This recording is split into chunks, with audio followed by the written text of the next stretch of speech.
Well, I will call this meeting to order at 7:09 on December 15th. Welcome, everybody, to the Commission on Sustainability, Environmental Justice, and the Environment. You can't hear this? It's on. Can you? Okay, good. All right, I got it on. So let's do the roll call. We can go around everybody who's here just because we have a small group. Starting up there.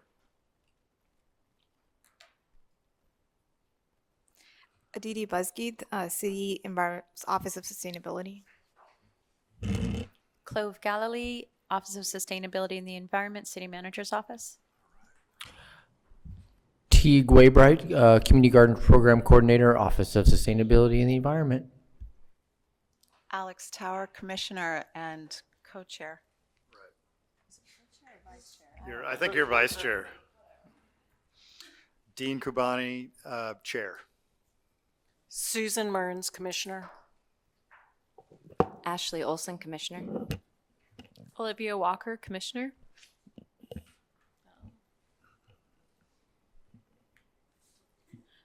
Andrea Vergara, Duvivier Architects.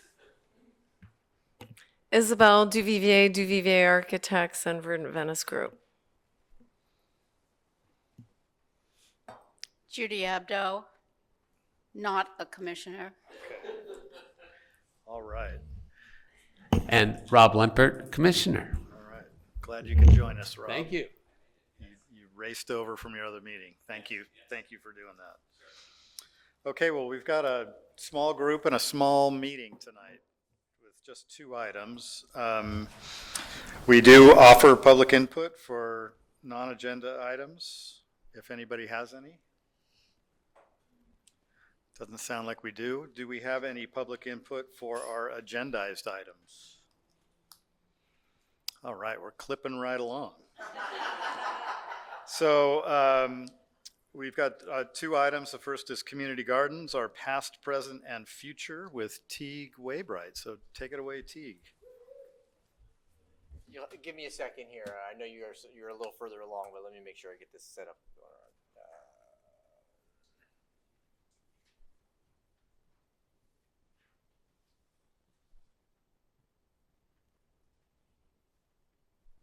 I guess while Teague's setting up, I'll just let the other commissioners know Isabel is giving our second presentation on the local watershed issues, and basically we're going to be doing a bit of a charrette back here. So she's going to be leading us through.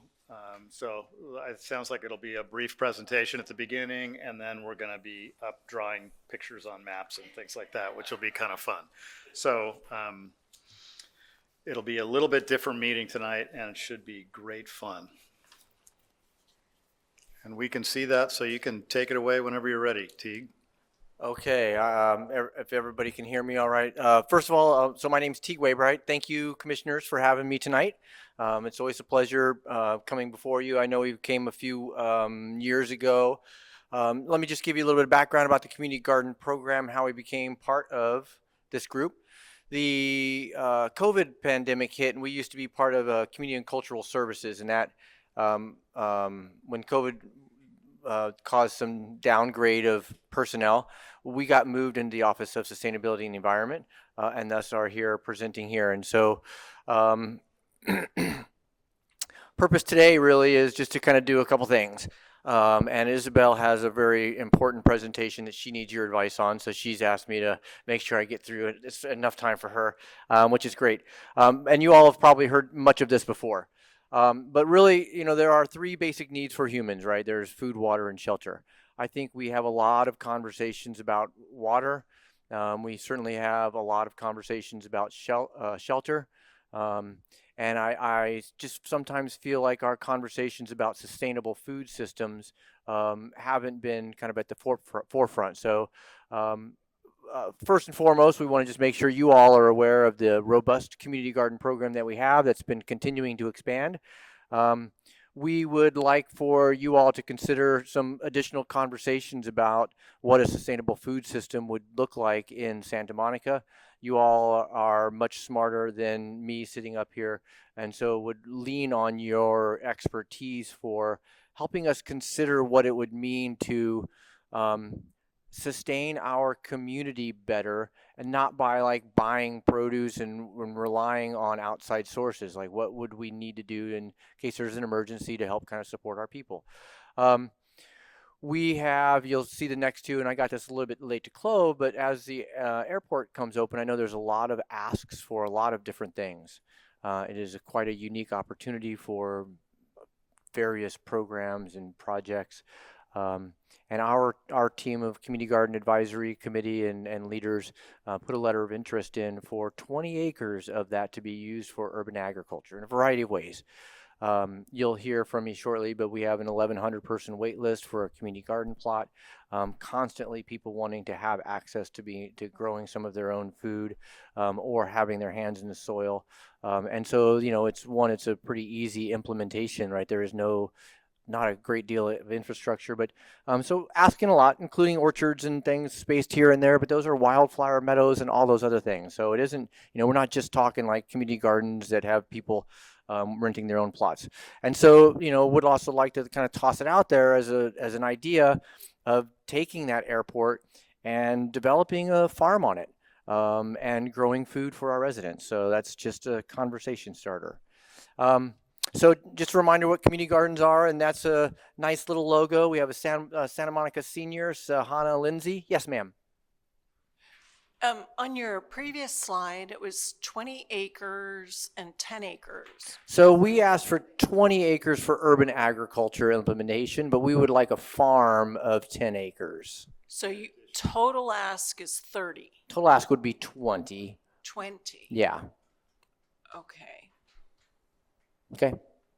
Okay, thank you. Yes, you're welcome. I'm sorry for the confusion on there. So back to this, we're working with a local Santa Monica artist, Sahana Lindsay, who came up with the 50th anniversary of our community garden. So Main Street Community Garden, which many of you probably are aware of, opened in 1976.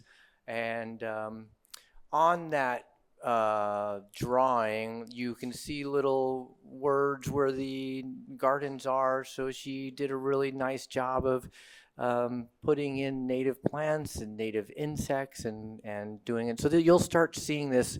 Well, you start seeing it now, obviously, but you know, next year, 2026, we'll be celebrating the 50th anniversary of our community garden program.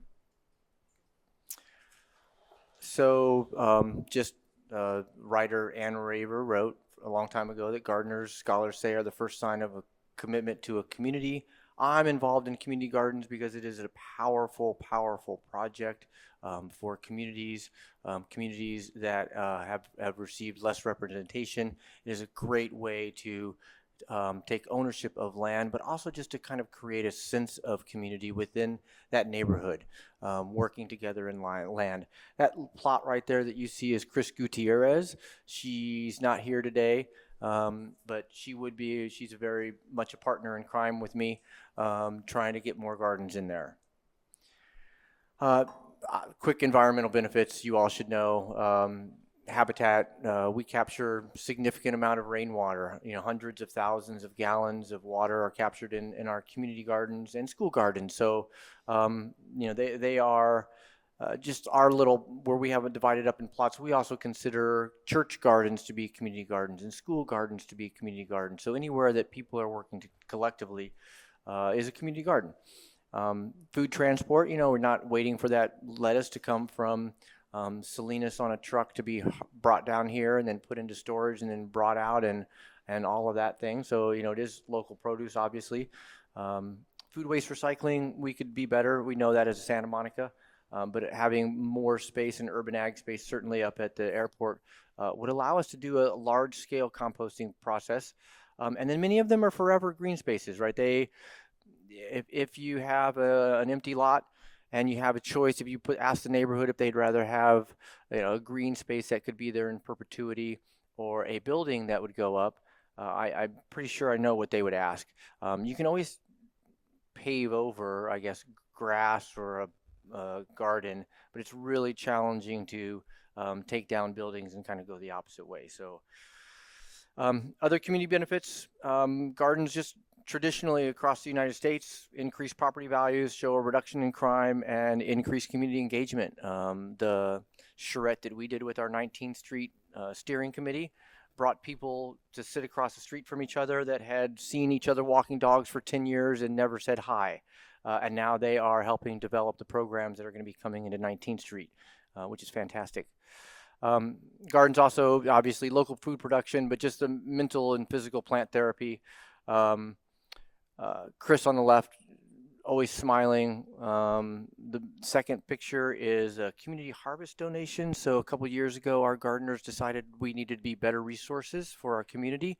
So once a month, they glean from all of the individual garden plots and deliver that as a free farmers market to one of the affordable housing complexes. And then a couple pictures from Ishihara.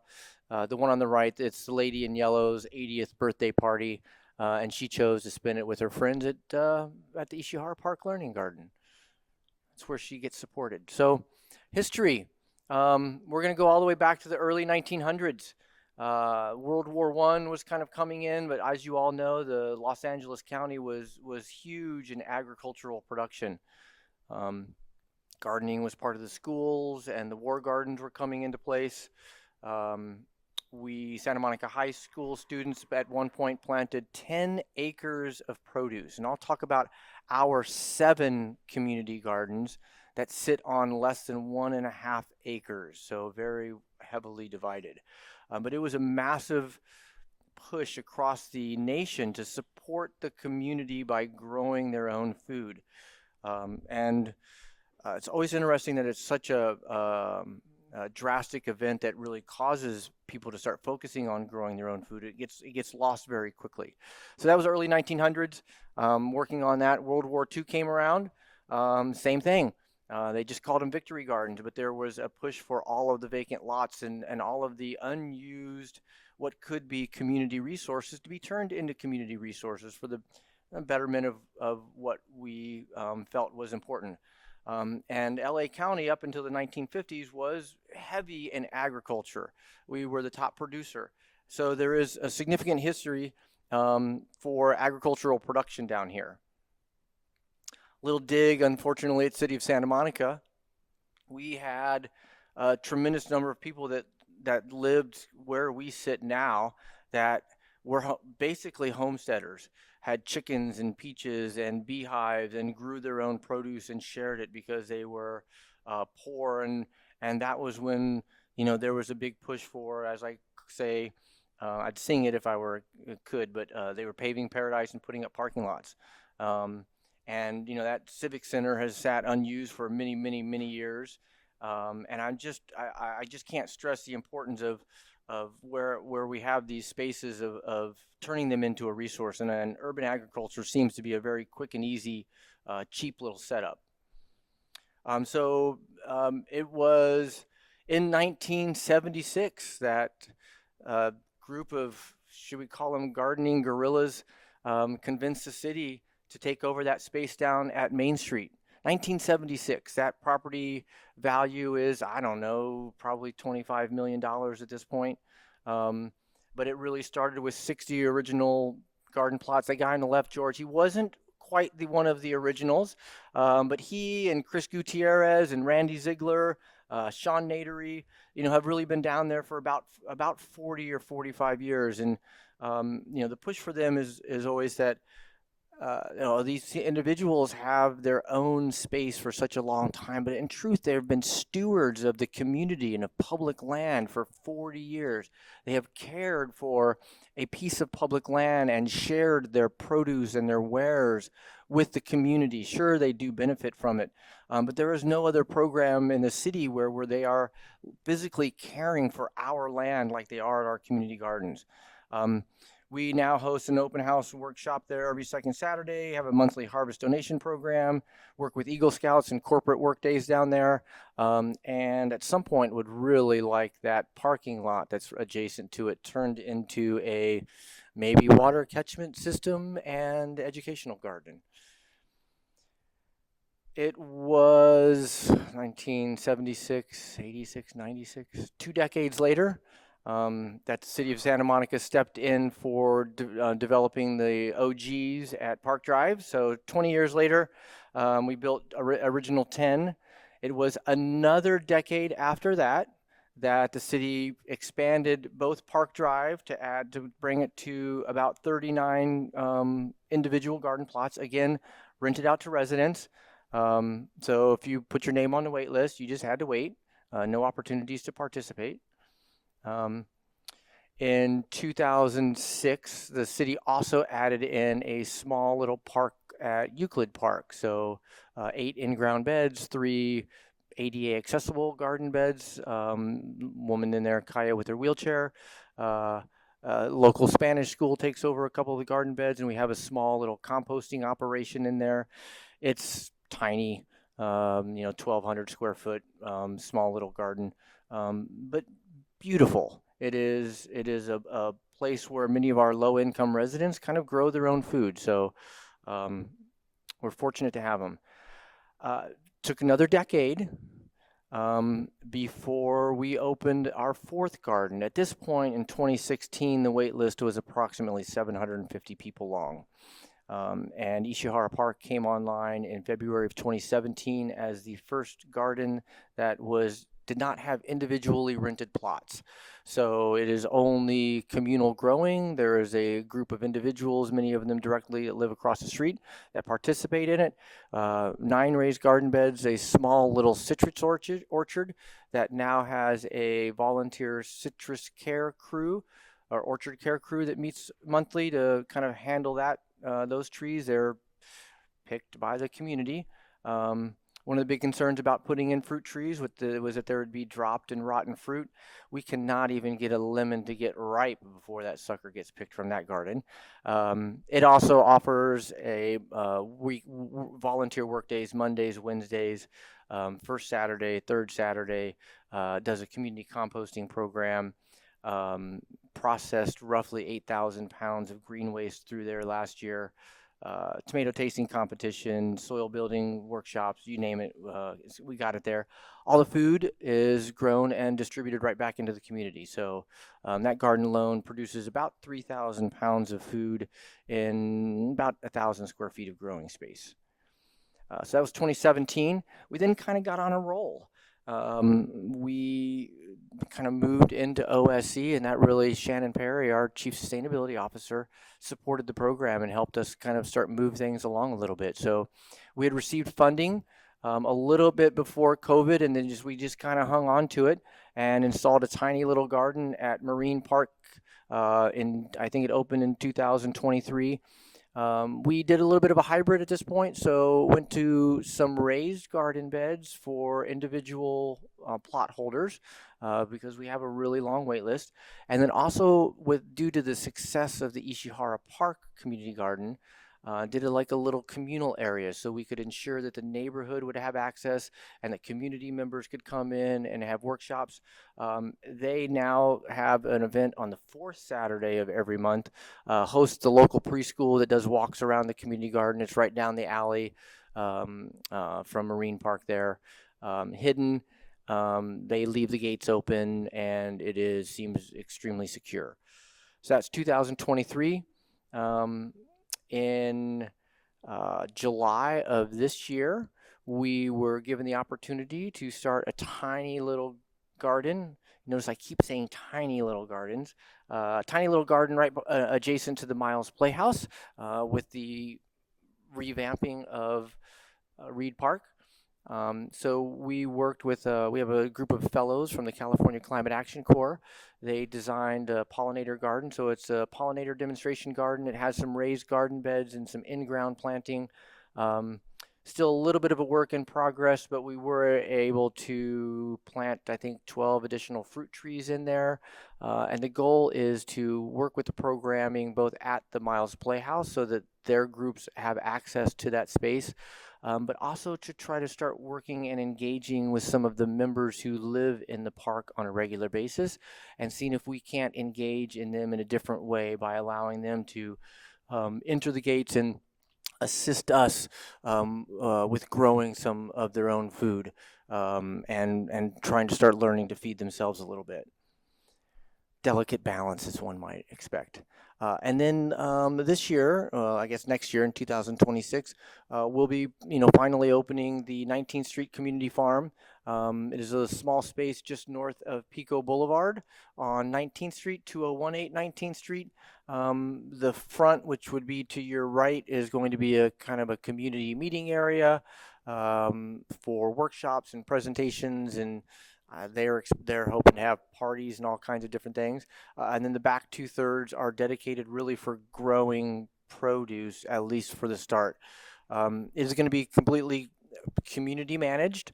So we have steering committee meetings and are developing the programming as we speak. We have meetings this week, but it will be fully community operated and managed with the support of the city of Santa Monica.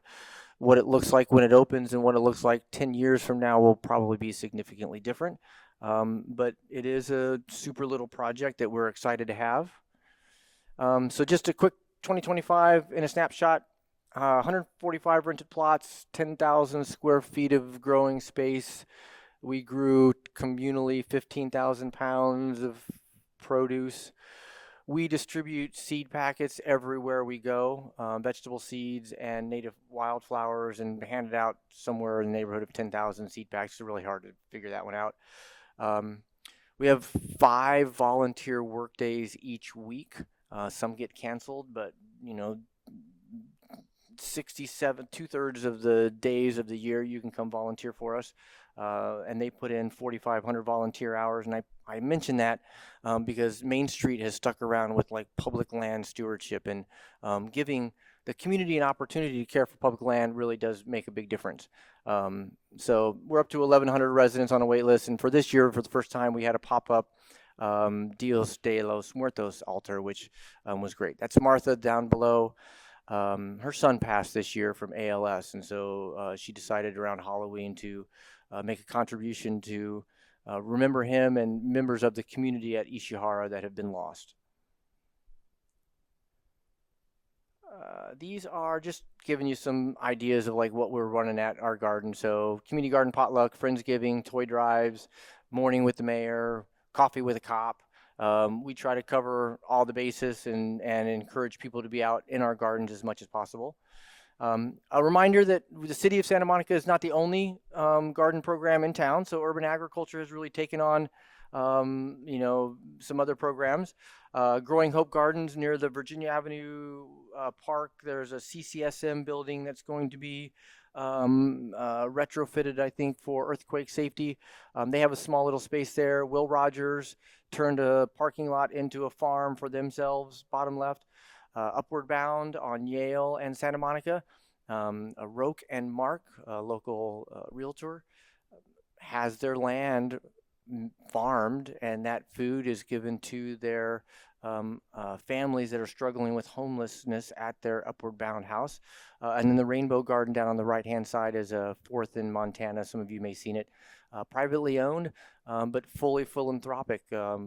Food is grown and distributed right back into the community and school groups. So people are very interested in doing this and trying to find ways to make it happen. New Year, new gardens. A couple things we're going to be doing our 50th anniversary. Aditi and Clover working with me. We will be putting bows and ribbons on Main Street, celebrating its long time being there. Hope to run some farm to table dinners, some sustainable food events, and around summer solstice we'll be hosting a block party over on 19th Street. So Judy, I hope to see you there. We are doing a 50 for 50 initiative. So with my California Climate Action Corps fellows, we are looking to get 50 small gardens established by the time they leave in the middle of August. Some of those will be patio gardens for low-income residents. Some of them are city spaces. So we have a small pollinator garden going into the Montana Library. We're building a garden at the Memorial Park office this Wednesday, and just trying to get little pocket gardens in. At 19th Street, we will be developing entrepreneurships and mentorship programs for the youth that are in that area. The goal really is to grow food there and partner with the Virginia Avenue Park Community Kitchen, so that we can have a source going to that kitchen for classes or for people who are looking to create small businesses, all of that. And then one of our gardeners is doing some video documentation. We have some very interesting history of our gardeners. Their backgrounds are unique. Some were impacted in World War II. Some are 90 and put in 50 hours of volunteer work around Santa Monica. It just really is a truly amazing group of people. And with that, I want to just bring up to this commission a couple of things, two that we'd like, well, all three that we'd like for you to take a look at. Green roofs. So airport's tough, right? Everybody wants a piece. Everybody wants a piece of everything. The city of Santa Monica has not one green roof that our city operates and manages and handles. There's a lot of solar. There's a lot of empty rooftops. If you pull up a Google map, it's really challenging to find a green roof in our area. And I think that that's an untapped resource. Many other cities have been doing it. People always ask, load-bearing engineering. You can put solar panels and AC units on top of a structure, and cars parked on top of a structure. A garden should be able to be put up there as well. So, not saying I need anything, but the think tanks that are out there would love for some input on those. We do have a lot of vacant properties, so there are vacant buildings, and then there are empty lots around Santa Monica. That's how we got that 19th Street property. It was purchased with community development block grant funds. Are there philanthropic organizations out there interested in buying some of these parcels and turning them to green space? The one on the top is over on San Vicente. The one in the middle is on 16th Street, and the one below is on 11th Street. Prime property. That I know many residents are upset about the large-scale buildings that are being proposed for some of these. It would be really nice to implement some type of policy where these could be utilized for something other than being vacant for many, many years. I'm sure many of you have heard about the Urban Ag Incentive Policy or Zone. Not currently established in the city of Santa Monica, but it allows privately held parcels to be reassessed at an agricultural value and save up to $15,000 annually on your property tax if you allow urban ag on there for a minimum of 3 years. That is a short-term goal, would be to get people on those pieces of land. Long-term goal would be to work with neighborhood land trusts or Annenberg Foundation, groups like that, to put those spaces into a trust for perpetuity. That would be ideal.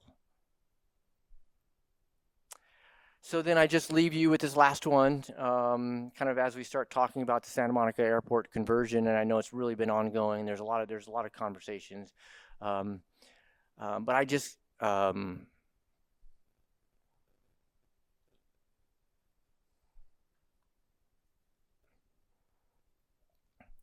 parents grew up really poor.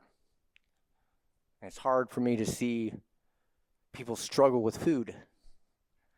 And if Santa Monica has an opportunity to make a big dent in that, I think this is our time to swing for the fences. Irvine, where our city manager came from, has a couple of programs. One of them on the top right is called the Harvest Food Farm. 45-acre farm in Irvine. Yeah, we don't have 45 acres. Grown with volunteers specifically for food to be distributed at their food banks to their local residents. They produce 40,000 pounds per week. If we had a quarter of that and we're producing 10,000 pounds a week, that's 500,000 pounds a year. But in 10 years, that's 5 million pounds of food that we've been able to grow. It would provide an opportunity. I mean, if you really want my vision, like I would have donkeys and goats and all that stuff. Maybe a little bit funky, but I really think that it's a possibility up there. It would be a relatively easy implementation. I've talked to a number of small urban farmers in the area. creating a little bunch of micro farms that radiated out from a centralized hub that could produce, small scale growing processes, supplement our farmers market, but a farm that could support our people in need in times of need would be welcome, I would think. So just leave you with this. Benjamin Franklin, tell me and I forget, teach me and I remember, and involve me and I learn. Our gardeners and our community garden programs throughout the United States have been beneficial because people are involved in building and crafting them. When we build this 19th Street, it will be a unique process, and it's been an interesting conversation with our engineering and architectural services about having our community involved with the construction of that site. It involves kind of changing their mindset a little bit. But we like to get kids in the garden. We like to get adults in the garden. We like them to know where their food comes from, and we like everybody to have access to food. So with that, I will open it up to questions. Great, thanks a lot, Teague. Very impressive. Any questions for Teague? I have a question. When it comes to using the airport space, is there concern around like remediation, specifically with growing foods with the intention to eat them, just from like any prior chemical exposures from normal airport operations? I'm sure that I'm sure the remediation will be a huge part of the ultimate conversion overall for playable space as well, but I was just wondering if there were specific concerns for food. Of course, there always would be.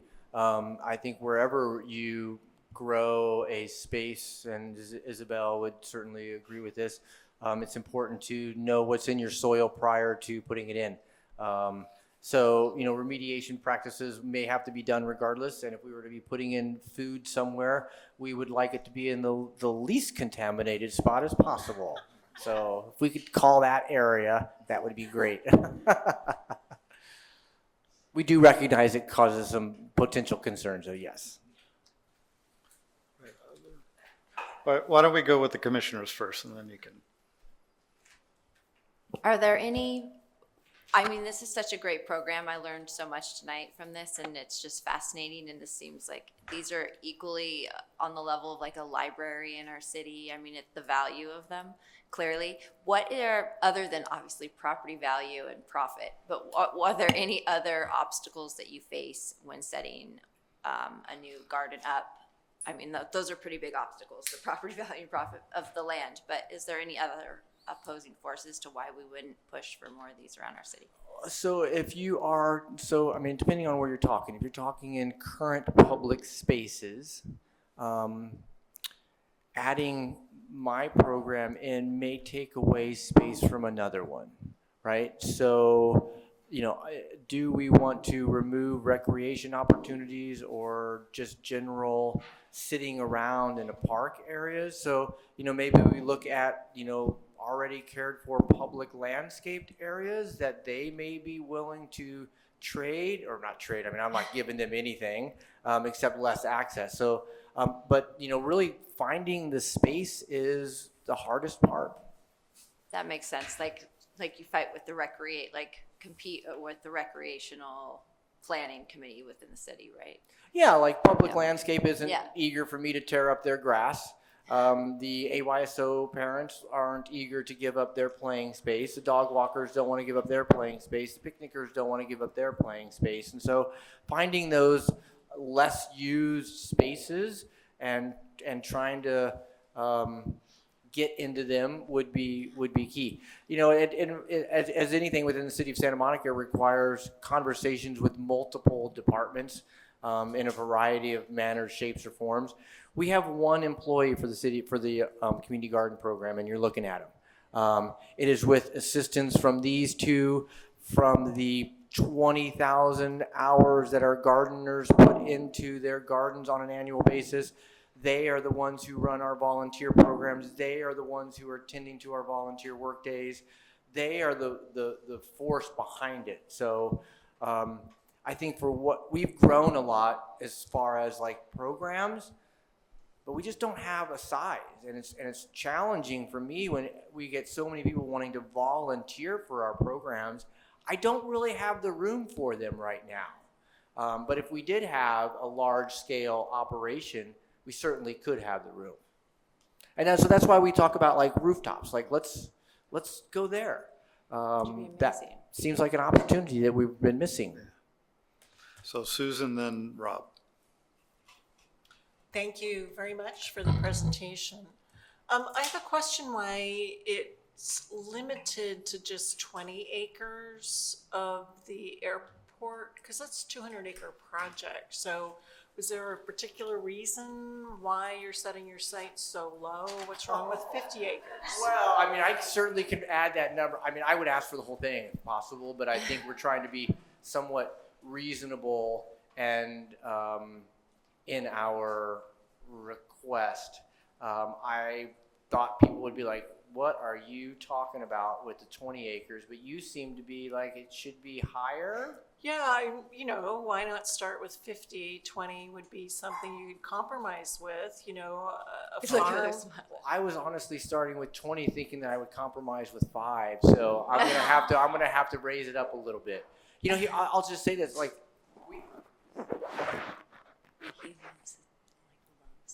the gardens were around for 40 years, right? And they had 3 gardens. And it really was the move into the Office of Sustainability and the Environment with Shannon and her belief that the sustainable food system needed to be addressed and that the gardens were obviously a very important thing, that resources started to be pulled into it. As of yet, 49 years in, the community gardens have never had a dedicated program budget. We pull from a little bit of here and a little bit from there. We're a very grassroots organization, much like all the other community gardens that are nonprofits around the country. We are unique in that as a city, manage 7 gardens. The city of Los Angeles manages 3, right? We are, I don't even know what percentage of the size of the city of Los Angeles, but they only manage 3 gardens, and they have 50 times our land. And so, we've kind of hit this, I call it this nexus of we are on this precipice of this urban ag movement, an opportunity where people are engaged and want to do something. And when somebody reaches out to the city of Santa Monica and says, what volunteer opportunities do you have? There are library, farmers market, which is limited, police activities league, but we have so many people wanting to be engaged in community programs, and we just don't have that much space for them.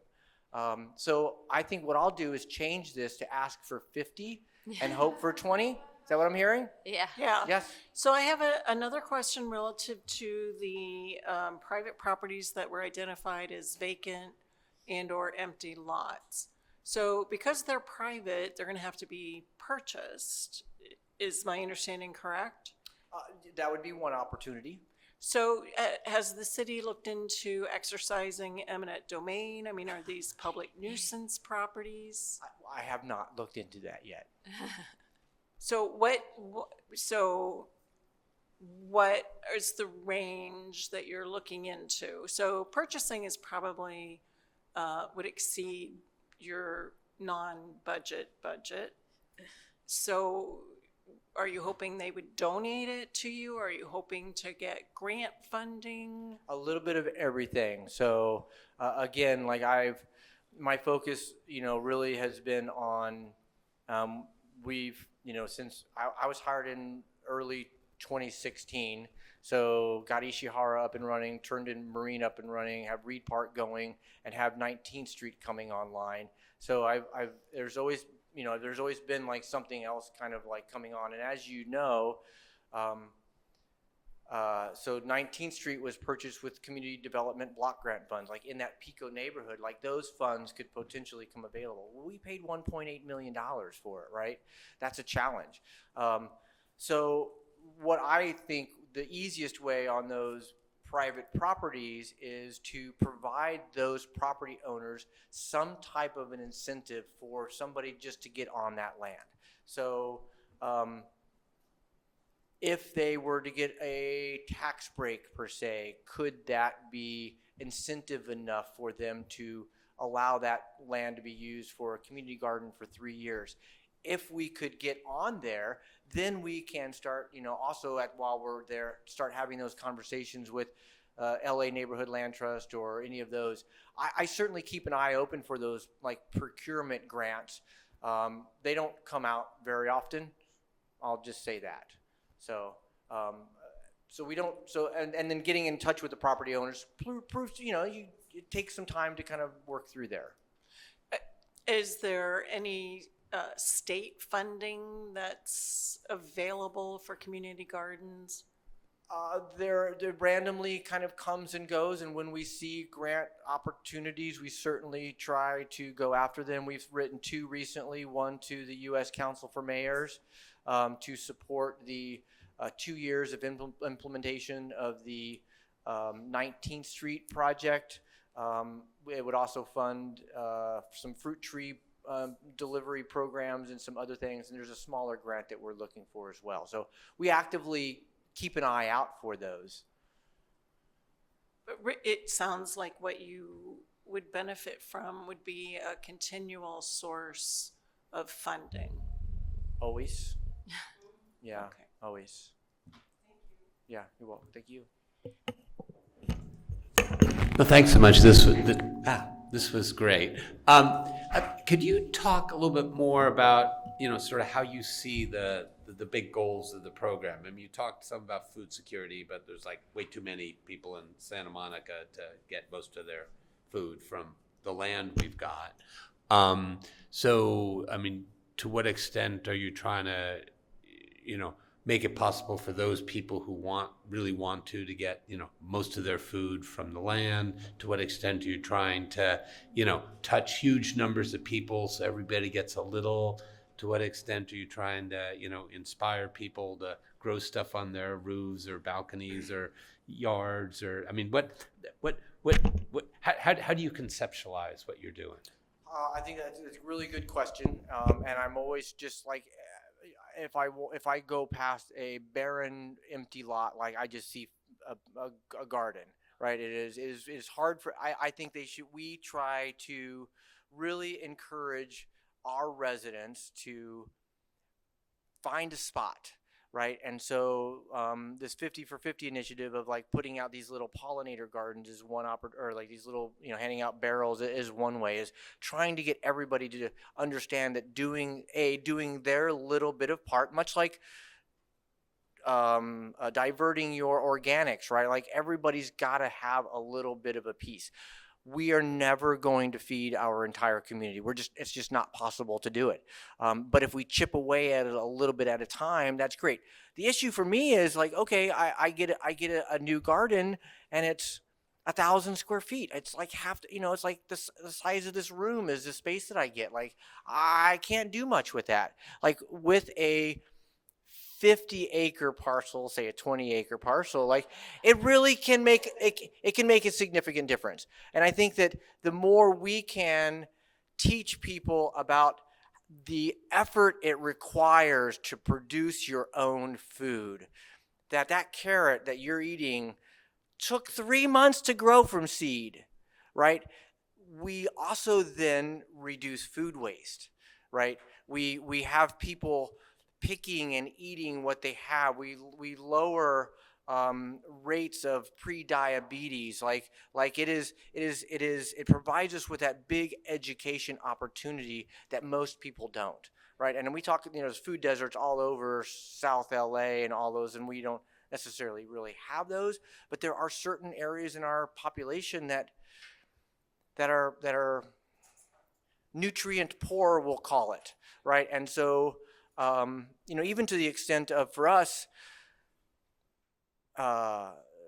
the crazy funky pumpkins that we get, like what I never allow our people to use is if we grow something, we don't use it ever as art. Like it is edible. So like those funky pumpkins, like we cut them up and like cook them during our weekly events so we can remind people that food waste is a big thing.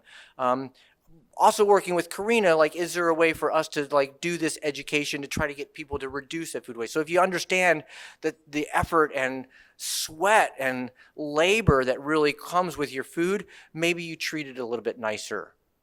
Yeah? We are. That was my big goal.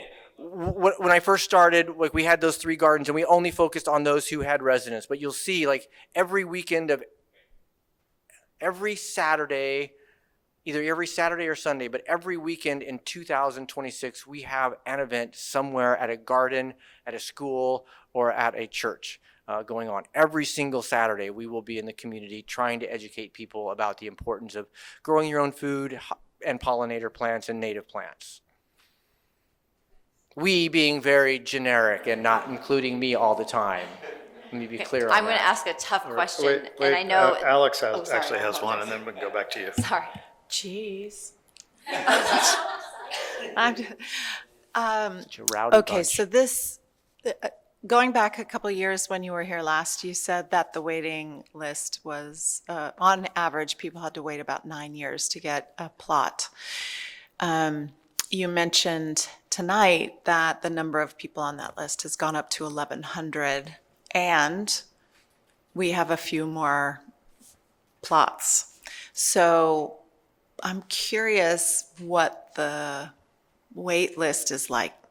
I mean, given that there's 1,100 people, does that mean they're going to have to wait like 11 years or?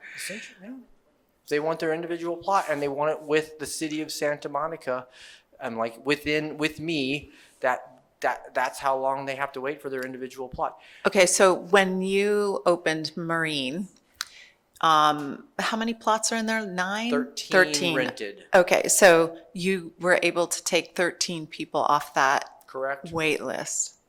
And Correct. so there was like a chunk of people taken off, and now they're you can sitting call that there. a chunk. Yeah. And now the rest of them are sitting there again. I see. Is there any thought to, but I don't know how they actually work with these individual plots, but I just wonder if there's any thought to encourage those plot renters, owners, to share? Many of them do. They have like they can have an assistant, a local friend or family member that participates in them. Oh, but I mean somebody from the list. We do offer that as well. Okay. It is not a requirement, but we certainly try to make that connection. So we had a couple new guys go. We have 140 some odd plots. Traditionally, community gardens turn over 10 to 15 of their plots a year. There's no term limits. I do walk them and inspect them on a monthly basis and hand out citations. I have lost friendships over kicking people out of the gardens. That is not a fun part of my job. That's why those communal ones are so much fun. It's like all hugs and rainbows. And then they see me coming in for the inspections. They're like, here he comes again. Does anybody come off the list because there's now community spaces? Some of them do. Some of Okay. them find that Okay. that's the better place. And so that was kind of, so, you know, like we have 3. Homegrown Gardens has a volunteer opportunity. Will Rogers has a place to volunteer. The Rainbow Garden has a place to volunteer. And Upward Bound House are places to volunteer. So we make it very clear that there are opportunities with us to participate in a group effort. Not everybody wants to do it that way. So say we got the airport. Say we added, I don't know if you've ever been to Ocean View Farms, kind of right across the street. 6 acres of land, 500 community garden plots, 70 fruit trees.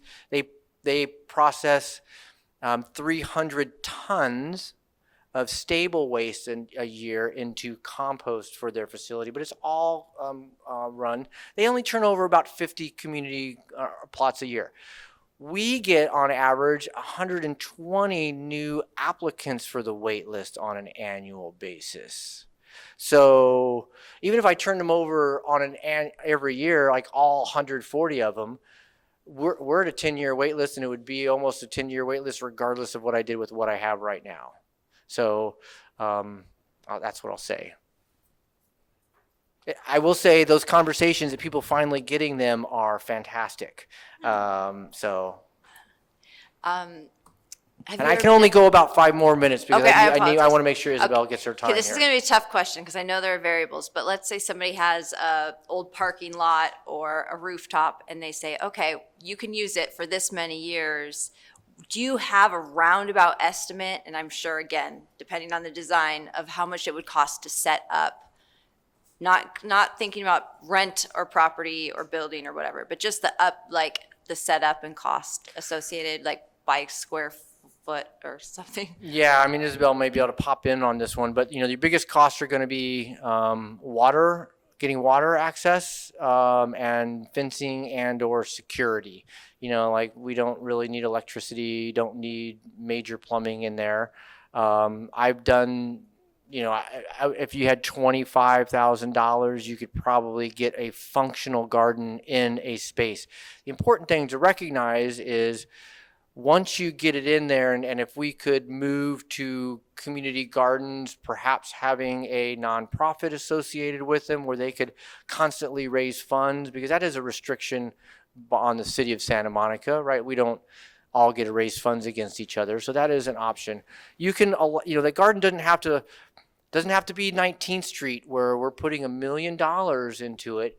It could be $25,000 and get a little bit of this and a little bit of that, and then let it grow as an organic basis over that time and add in things as you go. If you're on a parking lot, you obviously have to have raised garden beds and soil. I would tell you $25,000 would get you a long way to having a very functional garden bed. Probably do it for less, but that's the number I'm going to toss at you. Great. Well, I think that's a great place to wrap up. Teague, thank you so much for that very educational Thank you talk for and having me. inspiring. All right, next up, Isabel.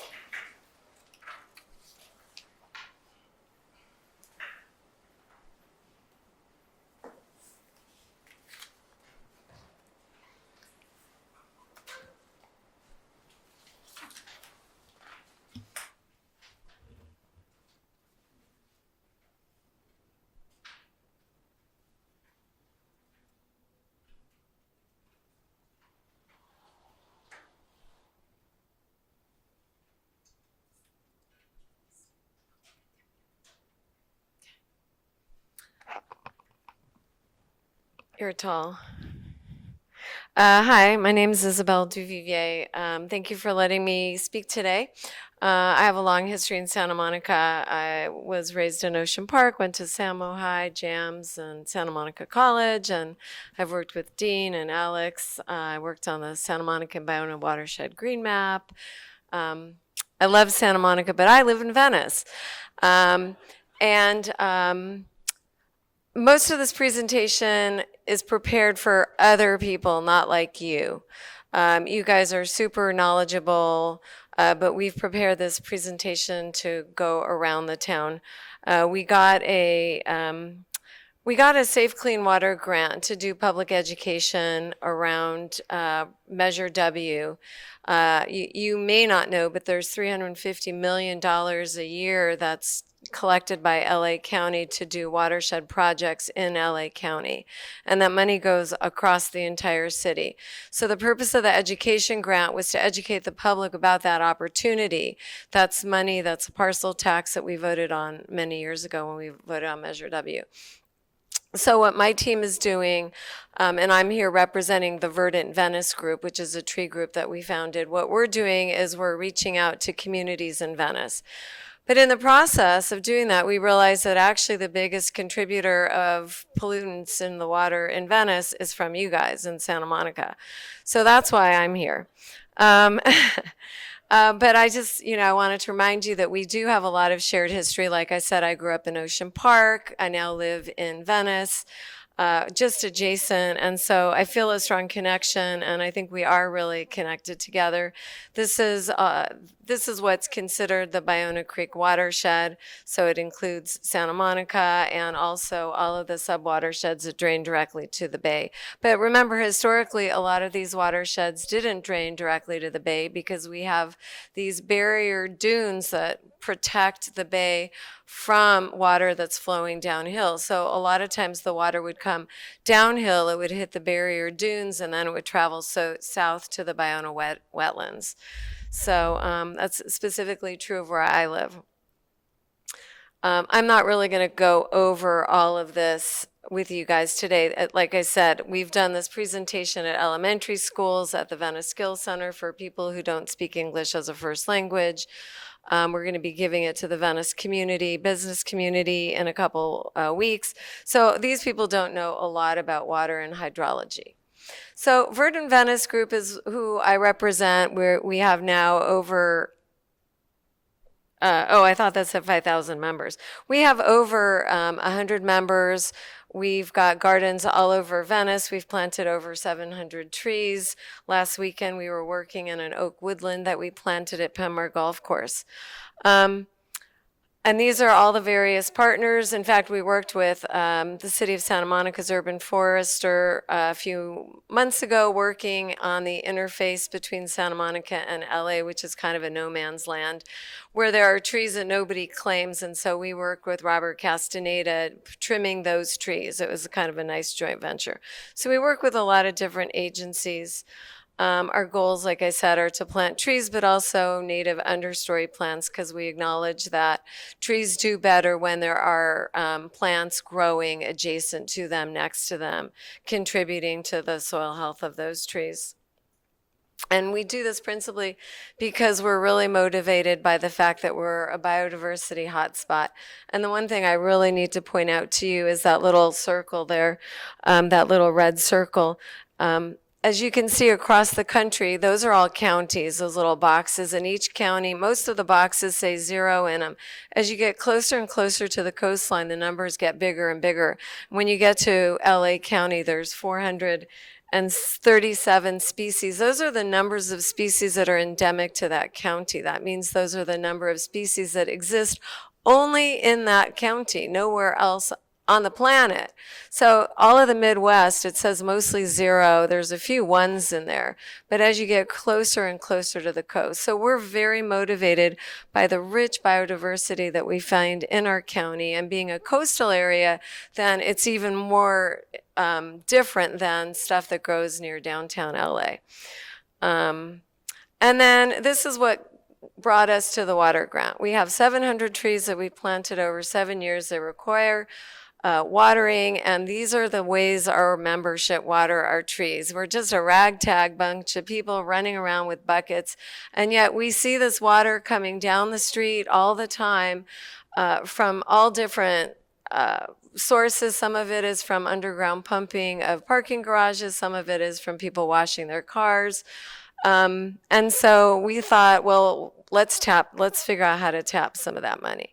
So part of our discussion as we talk to people is about the historic ecology of this shared wetland area. If you look in the top right corner of that map, you'll see Penmar. We call it Lake Penmar. And many people forget that Penmar Golf Course and Penmar and Marine, those were all a wetland. And like I said before, that water couldn't go directly to the ocean, so traveled down towards the ocean and then flowed into Ballona wetlands. So that's kind of an interesting part of our history. We talk about the indigenous people and use of the plants. We talk about the watery history of Venice. We like to call it our watery history because Venice does have a lot of water in its history.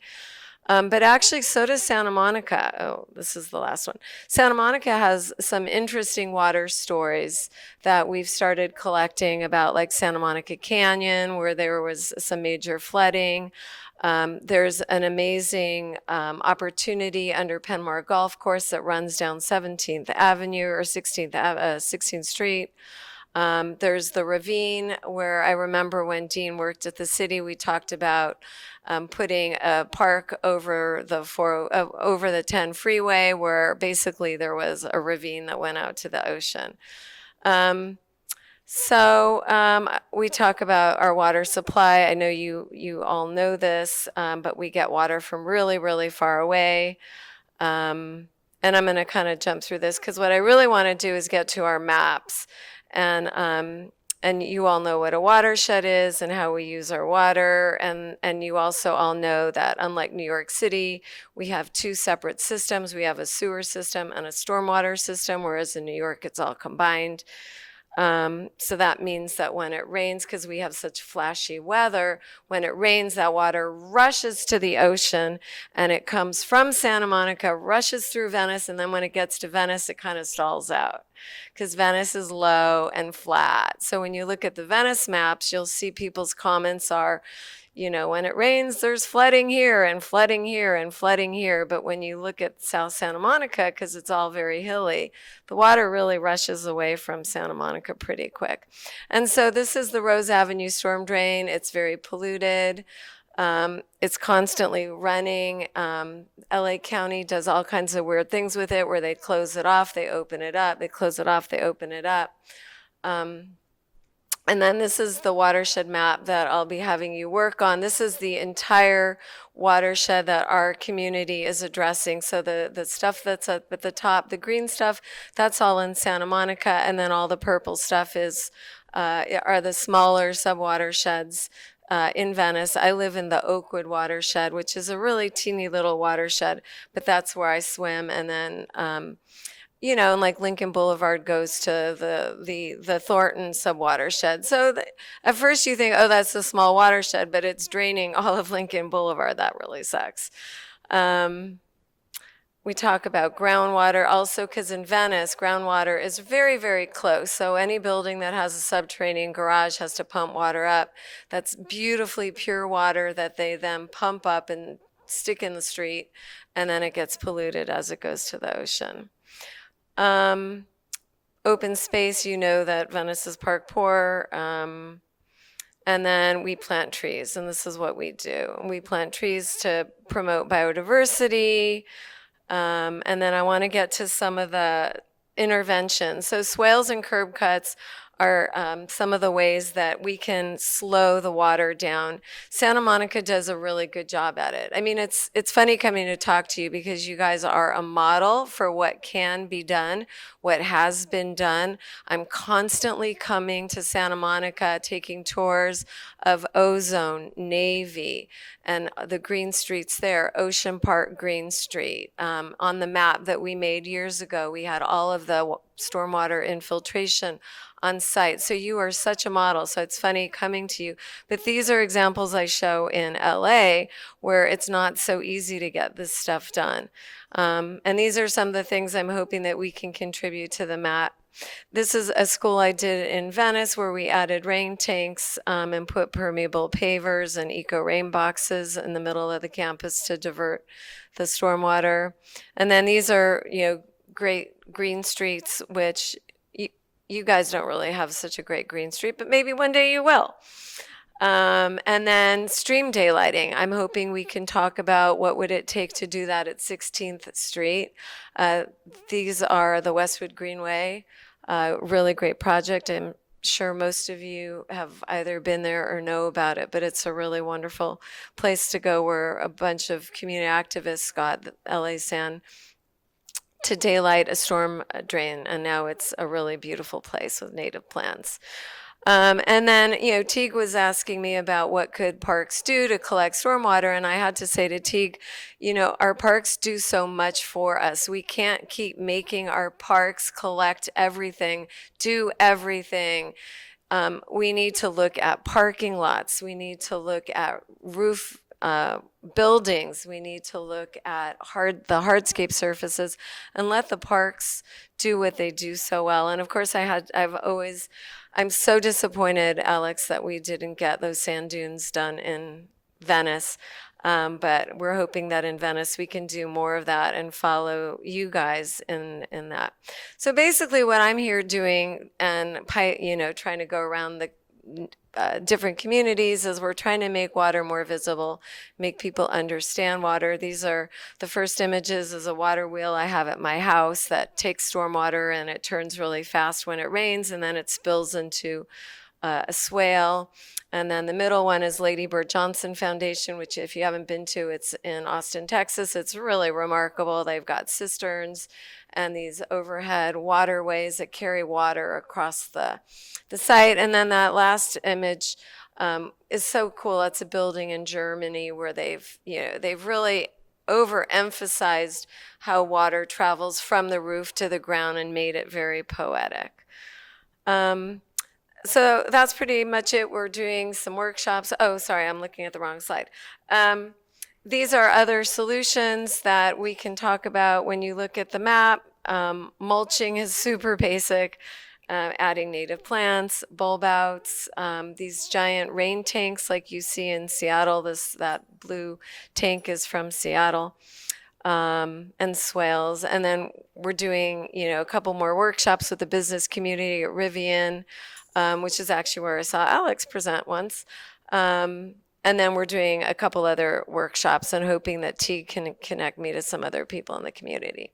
So thank you very much for letting me be here. I'm open to your suggestions if there are other large ways you think that Santa Monica can contribute to the slowing down of the runoff at Rose Avenue. Thank you. All right. Thank you, Isabel. Do you want to, should we have questions and then we can go look at maps? Yeah, and maybe I could pull up the map. Actually, I know I have to stick by the mic, but maybe I could just bring the map over. Absolutely. So this is a really cool map, and this is the same map I have over there on that table. But it shows all the storm drains. In fact, it actually shows the drain, not just the line, but it shows the drain. So we've identified, like this is Pico, we've identified Santa Monica College, John Adams, Will Rogers. And so you can see the way the storm drains all flow down to Penmar Park, Penmar Golf Course, and then down to Rose Avenue. We're going to also hit Mar Vista, so this will be more of the Mar Vista area. I'm sorry, you had a question for me? What is your ultimate goal? Because I thought a lot of the work we've done in the city of Santa Monica is to take the rainwater infiltration or water from the storm drains and then put it in underground cisterns or, to keep it away from the treatment facility that's further south. So the objective there is to potentially recharge groundwater that's used as a drinking water source. So, there's a big cistern under, well, it's not Penmar, but it's the park adjacent to Penmar. Yeah, Penmar Park. There's a cistern under the pier parking area. Smurf.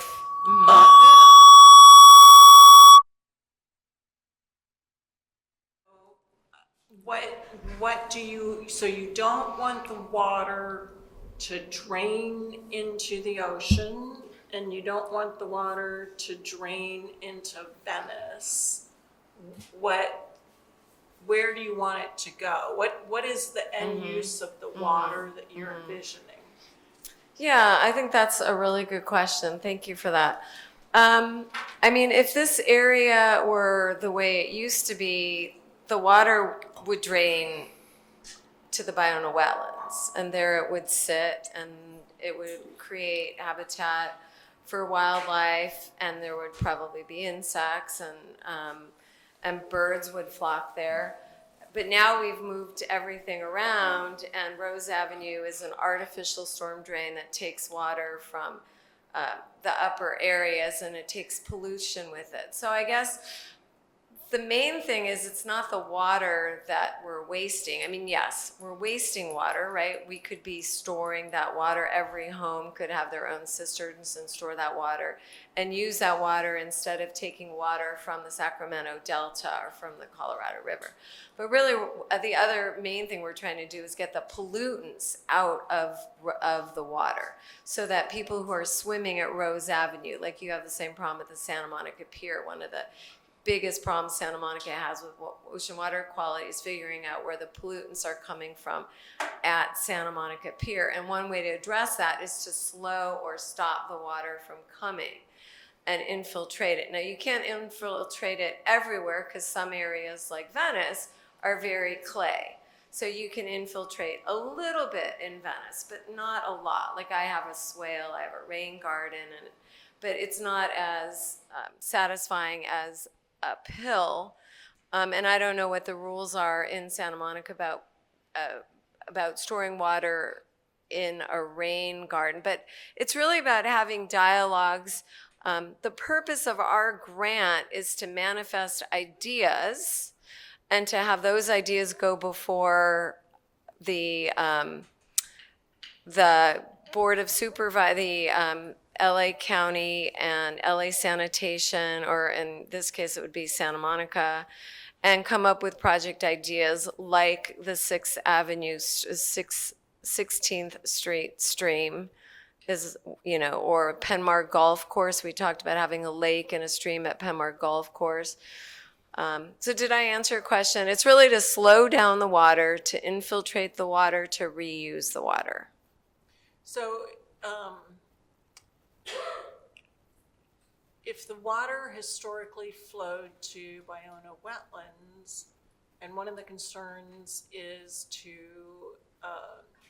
remediate pollutants or mitigate pollutants in stormwater runoff, one of the best ways to do that is wetlands, because as the water infiltrates, you have all of the particulates drop out or get hung up, in particular in your clayey soil.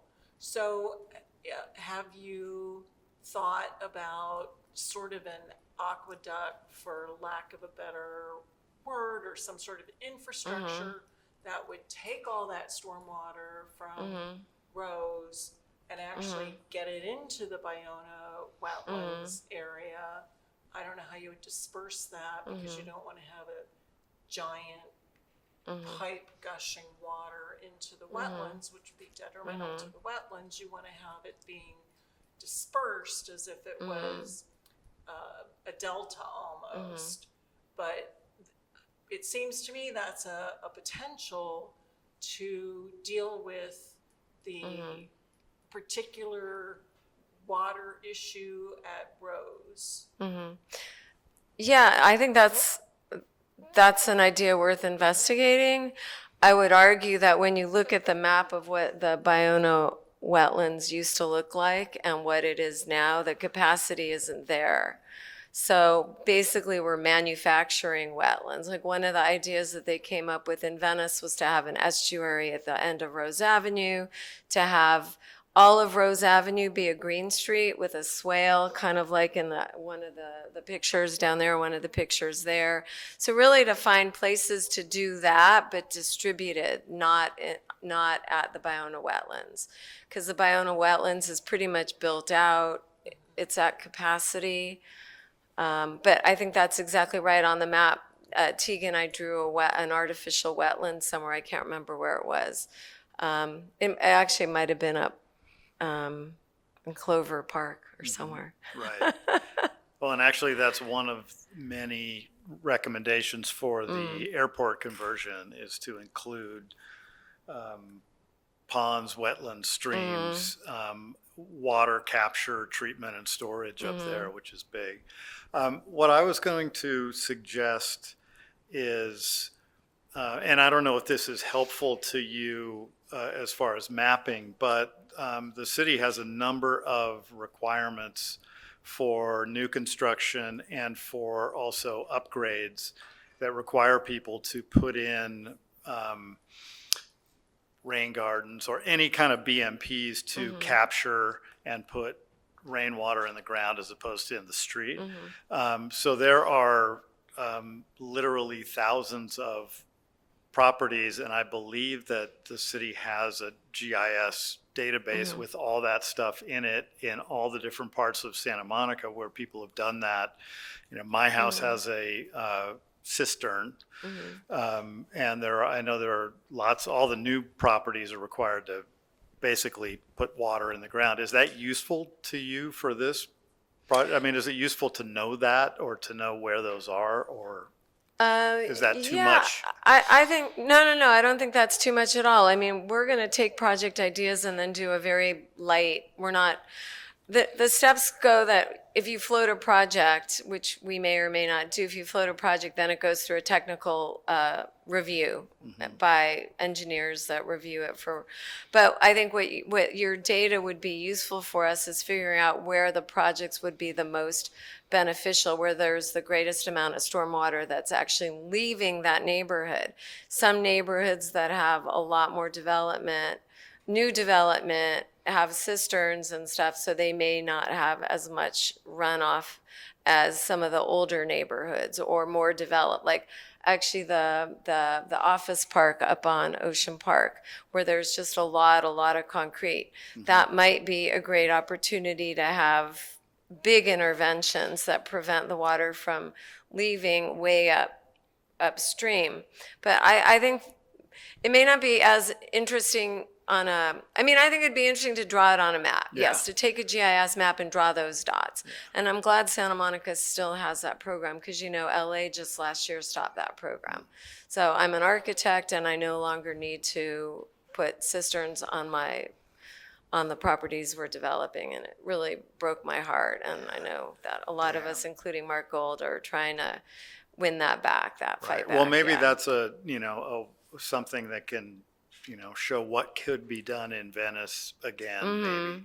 Yeah. The other resource that I would offer, we wanted to have Josh Carvalho from our engineering division here, who deals with watershed stuff. I know that he has all of the flow information from the different storm drain systems in Santa Monica. So I don't know if that would be helpful to Yes, you, but for sure, yeah. because we definitely know which ones, some of it's 100% diverted and going into these giant cisterns, and some right behind us here.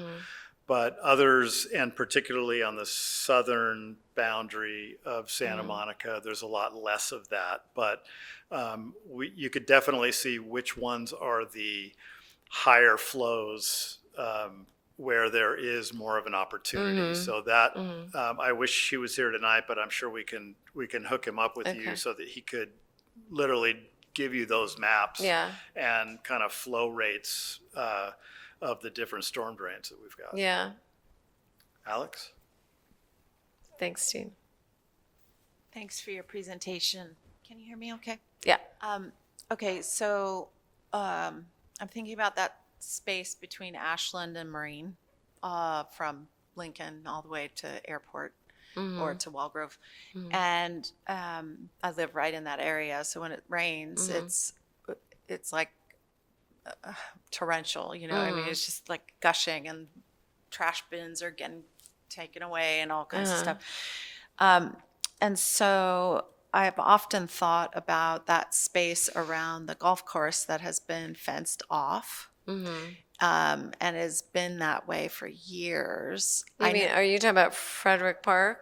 At the western edge of the golf course? It's on the western edge of the golf course, and it's not very wide, but I Yeah. wonder if there's something that could be done, sort of like what's by the Malibu Colony next to the Malibu Lagoon. Yeah. Yeah, It would be really helpful if you would go to the map and like draw that out there, because I don't know exactly where you mean, Okay. but there is another street that runs kind of behind Smart and Final that's also a vacant like walkway place. But ideas like that would be super helpful, or if there were like an area where you could just fantastically envision an overpass on a freeway that's a park, or a daylit stream where you've seen a lot of water, or a spring that you didn't know existed. Any of that kind of information is good to just generate fresh new ideas. That Joseph, is that his name?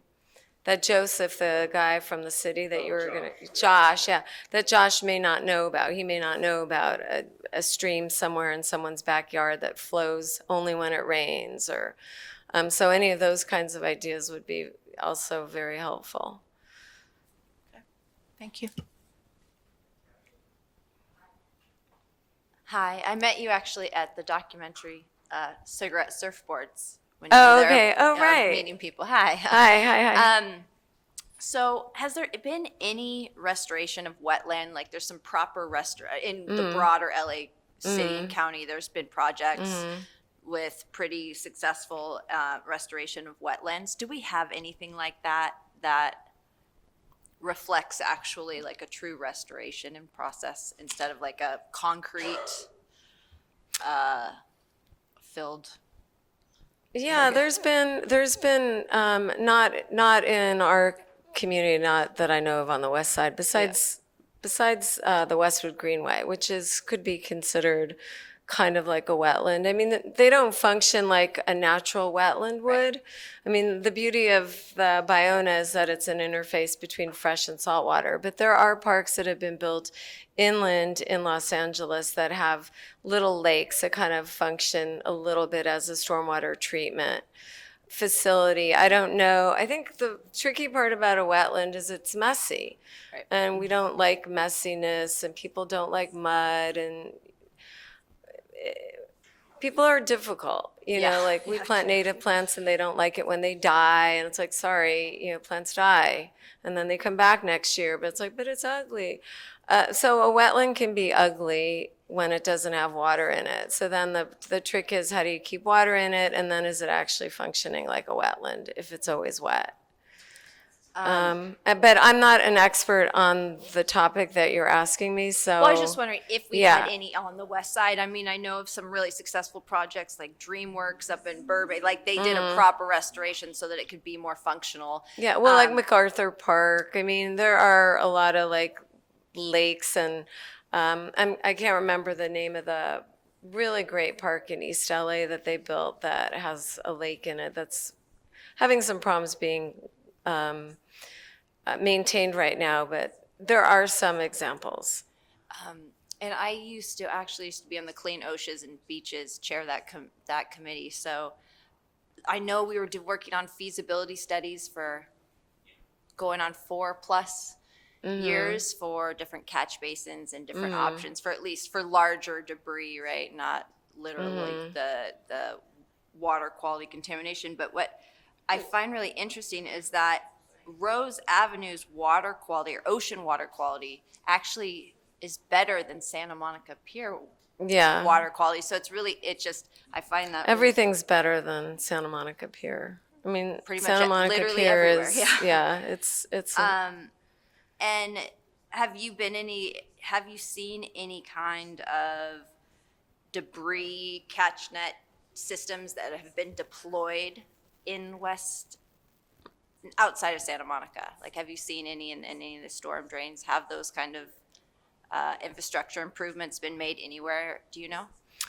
There's that machine, that like floating boat that in the Ballona Creek that eats trash. Yeah. Okay. And they have debris filters at all the storm drains, and there are some filters in some storm drains along the way, probably in the counties. But I mean, obviously those aren't enough, and they're not working because we have really bad grades when it rains. Yeah. Okay. Thank you. So, yeah, I mean, if you had time to take a look at the map and generate ideas, and then if there were other people that you thought we should talk to, I'll give you one example of an idea that came up in a business community. On Abbot Kinney, we have an alley behind all these businesses, and the business community got together and thought, well, what if we did a green alley together? That could be a project that we could actually get funded so that we could have this, annual money go towards the unpaving and creating a permeable alley, the full length of the alley behind Abbot Kinney, because there's no other area for green infrastructure on Abbot Kinney and the buildings go basically from property to property line. So those are some of the ideas that we're generating. Fantastic. Clove, did you have? Yeah. Yeah. Yeah. And yeah, I think that's yeah. what Isabel wants us to do. Yeah, Maybe we should yeah. all just head over there and I you think we can- should just go all over there. Okay. We can continue talking there. It seems very formal to be talking to you from here. All right. So Yeah. thank you, dear public. All right.